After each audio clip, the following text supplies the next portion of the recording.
आपल्या घरामध्ये काही दुःख असतील, अडचणी असतील, घरात वादविवाद होत असतील, तुमच्या घरामध्ये निगेटिव्ह एनर्जी म्हणजे नकारात्मक ऊर्जा असेल, तर तुमच्या घरामध्ये ही सेवा महाराजांची नक्कीच करून बघा. श्री स्वामी समर्थ तुमचं सगळ्यांचं माझ्या चॅनलमध्ये मनापासून स्वागत आहे. महाराजांची माझ्यापासून तर तुमच्यापर्यंत सगळे स्वामींची सेवा करत असतात. सगळे महाराजांचे संकल्पयुक्त सेवा करत असतात. महाराजांचं उठता बसता अखंड नामस्मरण करत असतात. महाराज नेहमी म्हणायचे, जो माझ्या नामाचा नामस्मरण करतो मी त्याला आयुष्यभर जपत असतो. ज्यांचंही उठता बसता अखंड नामस्मरण ज्या घरामध्ये केलं जातं त्या घरामध्ये कधीही कोणत्याही गोष्टीची कमी पडत नसते. महाराज नेहमी अनुभव देत असतात आणि नेहमी प्रचिती देत असतात. अखंड नामस्मरणाला कोणतेही बंधन नाही, कोणतेही बंधनकारक नाही. तुम्ही कुठेही कोणत्या वेळेस कधीही उठता बसता कोणत्याही वेळेस तुम्ही महाराजांचं नामस्मरण करायचं असतं किंवा करत असणार. तुम्ही ज्यावेळेस आपल्या घरामध्ये दुःख येतात, संकट येतात किंवा जेही गोष्टी आपल्या घरामध्ये होत असतात त्यावेळेस आपल्याला महाराजांची सेवा करायला आठवतं किंवा आपण महाराजांची सेवा करतो. त्यावेळेस महाराजांचे संकल्पयुक्त सेवा करत असतो किंवा 108 पारायणांचे संकल्पयुक्त सेवा करत असतो.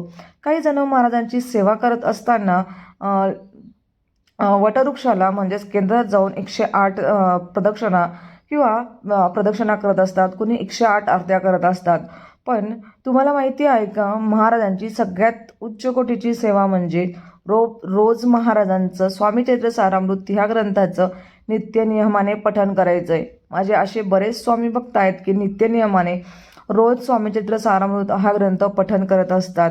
ज्या घरामध्ये स्वामी चरित्र सारामृत ह्या ग्रंथाचं पठण केलं जातं त्या घरामध्ये खरंच कोणत्याच गोष्टीची कमी पडत नसते. तुम्ही कितीही संकल्पयुक्त सेवा करा किंवा तुम्ही कितीही गुरुचरित्र वाचा, पण ज्या घरामध्ये नित्यसेवा केली जाते त्या घरामध्ये कोणतीही गोष्ट कमी पडत नसते. असं म्हणतात की आपण गुरुचरित्राचा पारायण जेव्हा आपण पठण करत असतो, 5वा वेद मांडला जातो, पण मग आपल्याला आपल्या घरामध्ये जेव्हा आपण गुरुचरित्राच्या बरोबर आपण आपली नित्यसेवा करणं पण खूप गरजेचं आहे. त्यावेळेस आपल्याला गुरुचरित्राचं फळ भेटत असतं.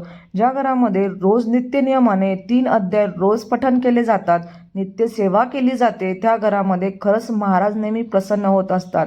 कधीही कोणत्याही गोष्टीची खरंच कमी पडत नसते. म्हणून तुम्ही महाराजांची संकल्पयुक्त सेवा तुम्ही 108 स्वामी चरित्र सारामृत या ग्रंथाचं तुम्ही जेव्हा संकल्प करून सेवा चालू करतात किंवा 11 गुरुवार जेव्हा तुम्ही संकल्पयुक्त सेवा करत असतात, त्याचबरोबर आपल्याला नित्यसेवा करणं ही खूप गरजेचं असतं. माझे बरेच स्वामी भक्त असं करत नसतील हे तर मला माहीतच आहे. का 108 पारायण जर आपण चालू केले तर त्यावेळेस स्वामी चरित्र सारामृत ह्या ग्रंथाची नित्यसेवा आपली खंडित पडत असते किंवा आपण स्वामी चरित्र सारामृत ह्या ग्रंथाची नित्यसेवा करतच नाही. म्हणून तुम्हाला सांगते की तुम्ही जेव्हाही महाराजांची सेवा करतात, संकल्पयुक्त सेवा असो किंवा 108 आरत्या असो, 108 स्वामी चरित्र सारामृतांचे पारायण करत असणार, तर त्याचबरोबर आपल्याला तितकंच नित्यसेवा करणं खूप गरजेचं आहे.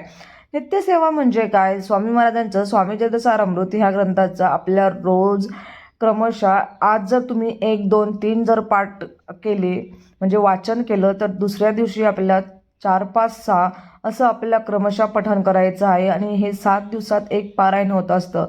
जेव्हाही आपण संकल्पयुक्त सेवा करत असतो त्याबरोबर आपल्याला ही सेवा करणं तितकंच बंधनकारक आहे. म्हणून तुम्ही स्वामी महाराजांची नित्यसेवा करणं टाळत नका जाऊ, रोज करत जा.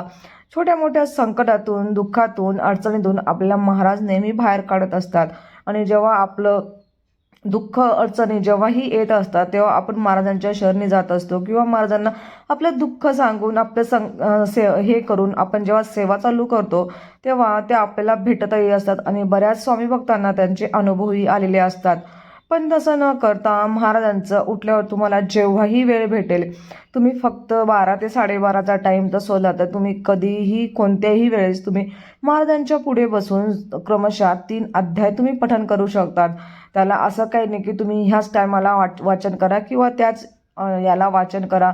तुम्ही महाराजांची कधीही कोणत्याही वेळेस ही सेवा करू शकतात.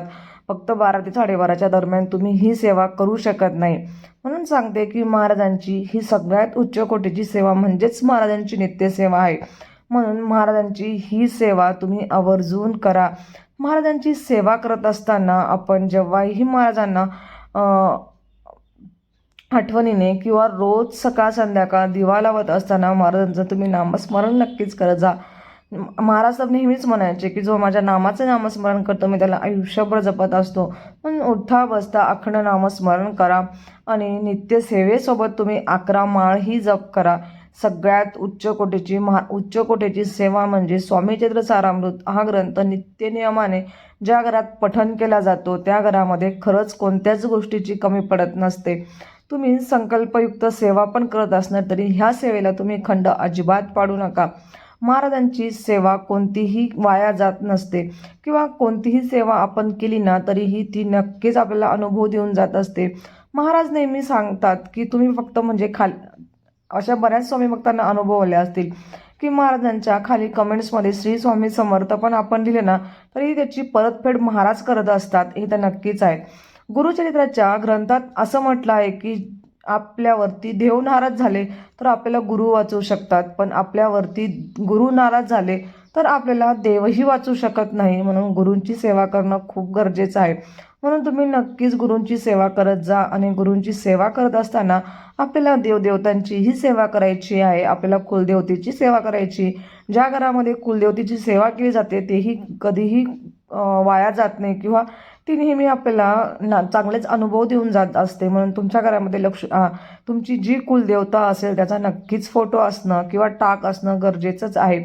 म्हणून तुम्ही ही देवीचीही सेवा आणि आपल्या घरातील ज्या तुमची कुलदेवता किंवा कुलदैवत असेल त्याचा कुळाच्या घरात वर्षातून एकदा का असेना केलाच गेला पाहिजे. म्हणून तुम्ही गुरूंसोबत देवांचीही सेवा करायची आहे. तर आजची सेवा कशी वाटली किंवा आजची सेवा महाराजांच्या चरणी रुजू करते आणि आजचा व्हिडिओ इथंच संपवते. जर व्हिडिओ आवडला असेल तर लाईक, शेअर आणि सबस्क्राईब करायला अजिबात विसरू नका. परत भेटूया अशाच सेवेसोबत, अशाच नवीन व्हिडिओसोबत आणि नवनवीन अनुभव मी तुमच्यासोबत घेऊन येईल आणि नवनवीन सेवा घेऊन येईल. तर चला, धन्यवाद. श्री स्वामी समर्थ.